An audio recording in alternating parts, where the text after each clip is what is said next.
Good evening traders, কেমন আছো তোমরা? বিনিয়োগ পাঠশালা একটা ভিডিও তোমাদের সবাইকে স্বাগত জানাই। তো কালকের মার্কেট অ্যানালিসিস করব। কালকে হচ্ছে মঙ্গলবার, কিন্তু আজকের মার্কেট কেমন মুভ করেছে তার একটা আমরা প্ল্যানিং করেছিলাম আজকে জন্য। যে আমি ট্রেড প্ল্যান করেছিলাম, আমি ক্লিয়ারলি বলেছিলাম, দেখো লেভেলটা আমি এখনও ডিলিট করিনি।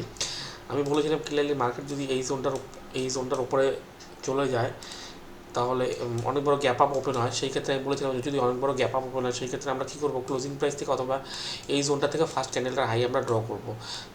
এটাও এক্স্যাক্টলি মার্কেট 0.56 থেকে সাপোর্ট নিয়ে উপরে গেছে।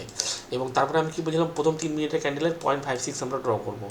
তখন আমরা কী করেছিলাম, সেকেন্ড টাইমে প্রথম ক্যান্ডেলটার 0.56 ড্র করেছিলাম এবং বলেছিলাম যদি 0.56 সাপোর্ট নেয় সেক্ষেত্রে আমরা কল নেবো। কিন্তু মার্কেট দেখো সাপোর্ট নিয়ে 3 মিনিটের ক্যান্ডেলটা কত বড় বানিয়ে দিয়েছে এবং প্রিমিয়ামটা মোটামুটি এক ক্যান্ডেলে 100 পয়েন্ট দিয়ে দিয়েছিল।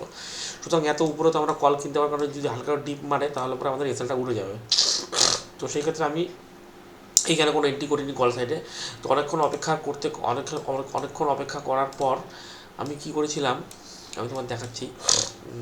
মার্কেট যখন উপর থেকে ভাগতে শুরু করে উইদাউট রিট্রেসমেন্টে, তখন আমি কী করেছিলাম, একটা সুইং আইডেন্টিফাই করে এখানে একটা পুট নিয়েছিলাম, এখানে একটা, ঠিক আছে, পুটটা নিয়েছিলাম এবং পুটটা আমার টার্গেট দেয়নি। তখন আমি কী ছিলাম, প্রায় কষ্টে এক্সিট হয়ে গেছিলো আমার ওই পুটের ভিডিওটা, ওই ট্রেডের ভিডিওটা আমার চ্যানেলে দেওয়া আছে, তোমরা দেখে নিও। তো আমি এখানে একটা পুট নিয়েছিলাম, কারণ এই সুইংটার 0.56 জোন হচ্ছে, এখান থেকে একটা পুট নিয়েছিলাম। কিন্তু মার্কেট কী করেছে, তুমি যদি ডে লো থেকে এই হাই অব্দি ড্র করো, মার্কেট এক্স্যাক্টলি 38% থেকে সাপোর্ট নিয়ে ব্যাক করে গেছে। তো সুতরাং আমাদের পজিশনটা এখানে কাটতে হতো, কিন্তু আমরা না কেটে কী করেছিলাম, ট্রেলিং এসএলটা দিয়ে দিয়েছি আমি, ঠিক আছে। 199 টাকা লস আমার হয়েছে। চ্যানেলের ভিডিওটা আপলোড করা যায়, তোমরা চাইলে একবার দেখে নিতে পারো। তো আর তখন নিফটি কী করেছিল, এক্স্যাক্টলি 78% সাপোর্ট নিয়েছিল। এখান থেকে তুমি যদি এফআইবি ড্র করো, এটা এক্স্যাক্টলি 78%-এর লেভেল। হাইটা ব্রেক দেয়, মার্কেট এখান থেকে পুরো ফুল বুম হয়ে যায়। সুতরাং ট্রেড একটা এখানেই ছিল ট্রেড। তো চলো এবার দেখি কালকে মার্কেট কীভাবে মুভ করতে পারে। কালকের আমরা প্ল্যানিং করবো, ঠিক আছে। কালকের জন্য আমরা অ্যানালাইসিসের ভিডিও, মানে অ্যানালাইসিসের লেভেলগুলো ড্র করে আমি তোমাদের সাথে আপডেট করছি। চলো, সমস্ত লেভেল আমরা ড্র করে নিয়েছি। এবার আমি তোমাদেরকে বোঝাচ্ছি যে কালকে মার্কেটে কোথায় কীভাবে আমরা ট্রেড করতে পারি, ঠিক আছে। তো প্রথমে ব্যাঙ্ক নিফটিতে শুরু করি। ব্যাঙ্ক নিফটিতে আমি দুটো জোন ড্র করে দিয়েছি। মেনলি হচ্ছে এই সুইংটার থেকে আমি এই ডে হাই অবধি ড্র করেছি, তার 0.56 জোন হচ্ছে এটা। তো দেখো এখানে নিচে যারা বাইং করেছে ওরা কিন্তু সেভ হয়ে গেছে, ঠিক আছে, ওদেরকে আমরা টার্গেট করতে পারবো না। সুতরাং আমাদের কি, যারা এই 59,000-এর নিচে সারাদিন মার্কেট আজকে বারে কিন্তু রিজেকশন, সুতরাং এখানে প্রচুর পরিমাণে সেলার অ্যাক্টিভেটেড আছে। মার্কেট যদি হালকা ফুলকা গ্যাপ আপ ওপেন হয়, সেক্ষেত্রে যদি ব্রেকআউট দিতে থাকে তাহলে কি আমরা কল সাইডে ট্রেড আইডেন্টিফাই করবো, ঠিক আছে। বা যদি হালকা ফ্ল্যাট ওপেন হয়ে বা যদি গ্যাপ ডাউন ওপেন হয়ে যদি এই জোনটাতে সাপোর্ট নেয়, সেখান থেকে আমরা কল বাই করতে পারি, ঠিক আছে।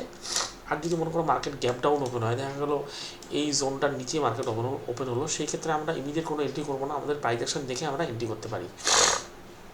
আর যদি দেখা গেলো মার্কেট এই জোনটাতে ওপেনে উপর থেকে ভাগতে শুরু করে, সেই ক্ষেত্রে পরে আমরা পুল ব্যাক মারলে আমরা কল বাই করবো। আর যদি গ্যাপ আপ ওপেন হয়, দেখা গেলো 59,000-এর ওপরে ওপেন হলো, ওপেনের নিচের দিকে আসতে শুরু করে, সেই ক্ষেত্রে আমরা কী করবো, যদি মার্কেট গ্যাপ আপ ওপেনের নিচের দিকে আসতে শুরু করে, সেই ক্ষেত্রে আমরা কোনো সুইং আইডেন্টিফাইকে তার 0.56 থেকে কল নেবো, ঠিক আছে।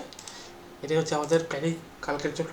আর যদি মার্কেট অনেক বড় গ্যাপ ডাউন ওপেন হয়, দেখা গেলো এই সুইংটার 0.56-এর নিচে মার্কেট ওপেনের নিচের দিকে আসতে শুরু করে, সেক্ষেত্রে যদি এখানে সাপোর্ট না, এখান থেকে আমরা কল নেবো, ঠিক আছে। আর যদি মনে করো সাপোজ মার্কেট এই সমস্ত জায়গাতে ওপেন হলো এবং এই আজকে পুরো দিনের 0.56-এর সাপোর্ট নেয়, ডাব্লু প্যাটার্ন ইয়া ফির এই বা কোনো সুইং ক্রিয়েট করে, সেই সুইংয়ের 0.56 সাপোর্ট, তাহলে আমরা সেখান থেকে কল নেবো, ওকে।